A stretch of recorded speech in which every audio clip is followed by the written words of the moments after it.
कि प्रत्येक इंसान जब भी किसी स्कूल में जाता है, अपनी जिंदगी के बारे में सोचता है, उसके सामने ढेर सारी चीजें होती हैं, उनको उनमें से चुनना होता है। अभी 11वीं क्लास के जिस बच्चे को पारितोषिक मैंने दिया है, जिस छात्रा को दिया है, उनके जैसे बहुत से बच्चे यहाँ मौजूद हैं। मैं आप सभी को ये कहना चाहता हूं, इस चुनने के खेल में दो तरह की चीजें आपके सामने हैं। ज्यादातर लोग तो वो होंगे जो आपके सामने निराशाओं का जाल फैला देंगे। वो कह सकते हैं कि आज के जमाने में कहाँ कोई कामयाब जल्दी से हो सकता है, पूरा तंत्र भ्रष्ट हो गया है, कहीं किसी भी नौकरी को प्राप्त करने के लिए चेक और जैक की जरूरत होती है। ऐसे लोग वो होते हैं जिन्होंने स्वयं अधूरे मन से प्रयास किया और वो अपनी नाकामयाबी का ढिंढोरा, नाकामयाबी का लबादा किसी और के जिम्मे डालकर अपने आप को मुक्त कर देना चाहते हैं। ऐसे निराश लोगों की आवाज मत सुनिएगा, क्योंकि इस पूरी जिंदगी का एकमात्र जो सूत्र है वो सिर्फ यही है, आप अपना प्रयास करें, अच्छी सोच के साथ करें, ये सोच के करें कि अगर किसी काम को किसी मनुष्य ने पहले कर लिया है तो हम उस चीज को प्राप्त कर सकते हैं। मेरा इस बात पर शुरू से यकीन रहा है कि अगर चेक जैक या सिस्टम भ्रष्ट होने की बात अगर सत्य होती तो शायद किसी गरीब माँ बाप का कोई बच्चा ना तो किसी सिविल सर्विसेज में आता, ना कोई वेटर आईएएस की परीक्षा उत्तीर्ण कर पाता, ना एक रिक्शा चालक का बेटा, ये सब उदाहरण हैं, आपने अखबारों में पढ़े होंगे, ना रिक्शा चालक का बेटा कभी किसी परीक्षा में मुकाम प्राप्त कर पाता। सिर्फ एक ही चीज में सच्चाई है, वो सच्चाई ये है कि आप जहां रहते हैं, जिस प्रकार के वातावरण में रहते हैं, उसको समझ लेना बहुत जरूरी है। मैं आदिवासी क्षेत्र के इन समस्त बच्चों को बता देना चाहता हूं, हो सकता है कि आपके माता पिता इतने सक्षम नहीं हो कि वो आपको दिल्ली, मुंबई, कोलकाता या चेन्नई जैसे महानगरों के बड़े बड़े 10 मंजिल स्कूल में पढ़ा रहे हों। हो सकता है आपके माता पिता इतने सक्षम नहीं हो कि जब आप घर पर जाते हैं और बड़े आराम से बताते हैं कि मुझे होमवर्क मिला है, उनको समझ ही नहीं आता हो कि होमवर्क क्या होता है। पर ध्यान रखिएगा, मेरा मानना है कि एक एमए तक पीएचडी किए हो उच्च शिक्षित माता पिता और एक गरीब माँ बाप जो पढ़े लिखे नहीं हैं, उन दोनों के बच्चों से जुड़े हुए सपने सिर्फ एक जैसे होते हैं। वो सिर्फ एक चीज जानते हैं कि उनका बच्चा कामयाब हो। पहली बार जब बच्चे को गोद में उठाया जाता है और बच्चे के साथ ख्वाब लिए जाते हैं, तब वो ख्वाब अमीरी और गरीबी देखकर नहीं आते हैं, वो सबके मन में एक जैसे आते हैं। आप अपनी जिंदगी में अपना पसीना झोंकने का सामर्थ्य रखिए, आप बहुत आगे जाएंगे। किसी भी ऐसी चीज को जो आपको जरा सा भी निराश करती है, उसको अपने रास्ते में मत आने दीजिएगा। ऐसा कोई दोस्त जिसके साथ बिताए गए जिंदगी के चंद साल आपकी जिंदगी को तबाह कर दें, मेरी नजर में वो दोस्त कहलाने का अधिकारी नहीं है। कई बार आप सोचते होंगे, हम सभी इस चीज को महसूस करते हैं। मैं मेरी बात को इस ढंग से कह सकता हूं, जैसे उदाहरण लेते हैं कि मैंने ये शर्ट पहन रखी है, ये मेरे नाप की है, स्वेटर मेरे नाप का है, जूता मेरे नाप का है। जो चीज मेरी जिंदगी में 4 महीने, 5 महीने, साल, 1.5 साल चलती है, वो तो मैं मेरी पसंद की लेता हूं, मेरे नाप की लेता हूं। और जिन बातों के आधार पर मेरी पूरी जिंदगी चलेगी, अगर मैं उनको दूसरों की बातों के आधार पर कर दूंगा तो फिर जिंदगी जीने का मजा कैसे आएगा। हम अपने विचारों को खुद बनाएंगे। हमारा बोलना, हमारा उठना, हमारा देखना, हमारी आंखें, हमारा जुनून सबके अंदर एक संदेश पहुंचा दे कि यार आज मैं जिस आदमी से मिलकर आया था, जिस बच्चे से मिलकर आया था, जिस बालिका से मिलकर आया था, उसके अंदर आग है। एक दिन वो खूब आगे बढ़ेगा और शायद उस दिन आसमान को कहना पड़ेगा, क्यों कष्ट करते हो, मैं खुद तुम्हारे लिए नीचे झुक कर आने को तैयार हूं। ए दरिया तेरा रत्ती भर भी एहसान नहीं है हम पर, ए दरिया तेरा रत्ती भर भी एहसान नहीं है हम पर, हमने जब भी पानी पिया है पहाड़ों का सीना चीर कर पानी पिया है। इस जुनून को बता देना चाहते हैं, हम इस संदेश को डाल देना चाहते हैं।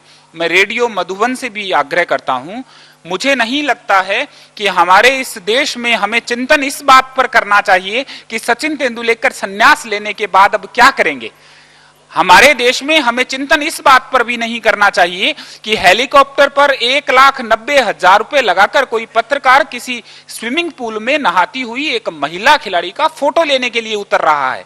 मुझे लगता है हमें चिंतन इस बात पर करना चाहिए कि हमारा दिशाहीन और जो अगर भटका हुआ युवा है उसके अंदर चेतना का और ऊर्जा का संचार हम कैसे कर सकते हैं।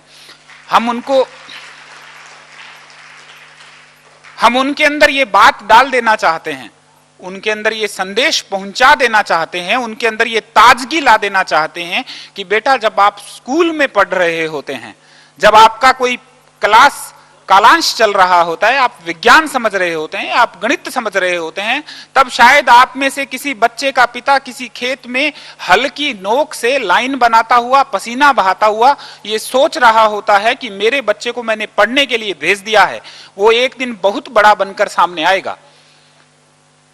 हो सकता है कि आप जब कभी भी स्कूल में कुछ कर रहे होते हैं, आप में से किसी बच्चे की मां घर पर सब्जी काटते हुए, आटा गूंथते हुए ख्वाब लेती है कि लोग कहते हैं कि बेटियां कम होती हैं पर मेरी बच्ची पढ़ रही है और मैं पूरी दुनिया को सबके सामने बड़े गर्व के साथ बता पाऊंगी कि जो बच्ची कामयाब होकर लौटी है वो मेरी बिटिया है। उनके बड़े मासूम से नाजुक से ख्वाब हैं। और हम लोग जो प्राय ज्यादातर जिन बच्चों को अच्छा वातावरण दे दिया जाता है वो स्कूल तक तो फिर भी ठीक रहते हैं, पर कॉलेज में जाने के बाद कई बार चकाचौंध उनको खराब कर देती है। मैं सिर्फ आपको ये बताना चाहता हूं, ये जिंदगी अनेक मौकों पर अनेक तरीके से इम्तिहान लेती है।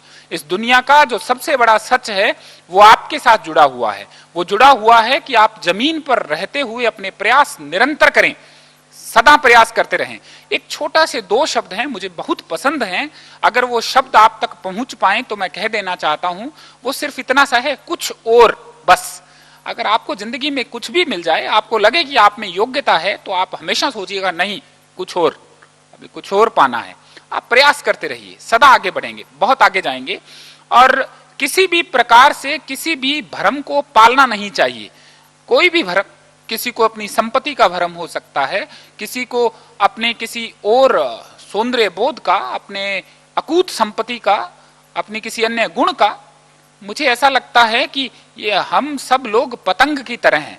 ये पतंग जब तक उसकी डोर खींचने वाले के, उड़ाने वाले के हाथ में रहे तब तक तो मजेदार है, वरना पतंग जितनी ऊंची उड़कर जाती है, ये जितनी ऊंची जाती है उसके नसीब में 2 बातें लिख दी जाती हैं, या तो ये पतंग कटकर नीचे आएगी और या लुटकर नीचे आएगी। मुझे नहीं लगता कि किसी की जिंदगी में कटकर नीचे आना और लुटकर नीचे आना अच्छा होता है। इसलिए हम बहुत शानदार तरीके से प्रयास करें। मैं ये जितने भी बच्चे हैं आपको ये बता देना चाहता हूं कि आप अपने अंदर इस बात को बिठाकर रखिएगा। कई बार आप सोचते हैं, आपको बताया जाता है कि इस बच्चे को जी इनाम मिलेगा, इसको अभी प्रमाण पत्र देंगे, ये 12वीं क्लास में फर्स्ट आया है, इसको हम पुरस्कार देंगे, ये ओलंपिक का मेडल लेकर आया है। पर कभी सोचिएगा, क्या सारी जिंदगी हम और बच्चों के नाम सुनते हुए, उनको देखते हुए केवल उनके लिए तालियां बजाते रहेंगे?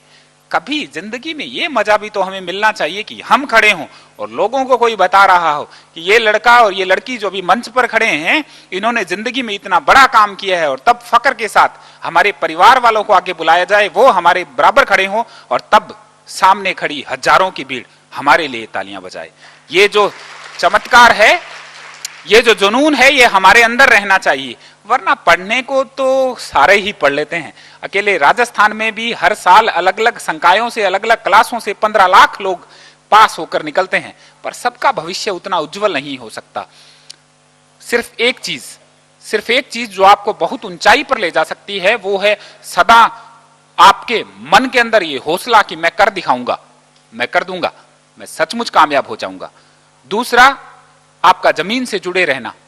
एक बहुत छोटी सी एक स्टोरी है, आपने सुनी है।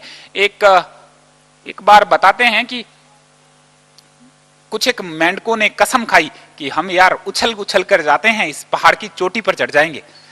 और सबने प्रयास किया, कुछ दूर गए, वापिस आ गए, पर एक मेंढक ऊंचाई पर चढ़ गया, बाकी नहीं चढ़ पाए।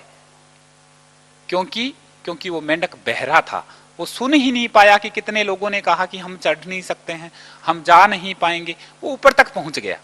वैसा ही है, इस जिंदगी में निराश करने वाले लोगों की बात नहीं सुननी है, आलोचना करने वाले लोगों की बात नहीं सुननी है, सिर्फ अच्छा सोचना है, बढ़िया सोचना है। आप कर दिखाएंगे। मैं मेरी वाणी को विराम दूंगा, उससे पहले रेडियो मधुबन जिन्होंने मुझे यहां बुलाया है, मौका दिया है कि मैं बच्चों के बीच में अपनी बात रख पाऊं, मैं सदा उन बच्चों के लिए तैयार हूं जिनको जब भी जिंदगी में लगे कि वो इसलिए कामयाब नहीं हो रहे हैं कि वो गरीब हैं, अगर उन बच्चों को लगे कि वो इसलिए कामयाब नहीं हो रहे हैं कि उनके माता पिता ने उनको ये नीले और सफेद रंग वाली पोशाक वाले सरकारी स्कूल में पढ़ा दिया है, अगर किसी बच्चे को ये लगे कि वो इसलिए कामयाब नहीं हो रहा है कि उसके गली के नुक्कड़ वाले घर के ऊंचे मकान वाले के पास जो स्कूल का बच्चा पढ़ता है उसके पास 5 कारें हैं और उसके घर में साइकिल भी नहीं है, अगर किसी को लगता हो कि वो इसलिए कामयाब नहीं हो रहा है कि गली के किसी छोर पर दूसरे घर के अंदर लोग सेब का सलाद खाते हैं और उन्होंने कई दिनों से सेब की शक्ल नहीं देखी है, मैं ऐसे सभी बच्चों के साथ हूं उनको ये बताने के लिए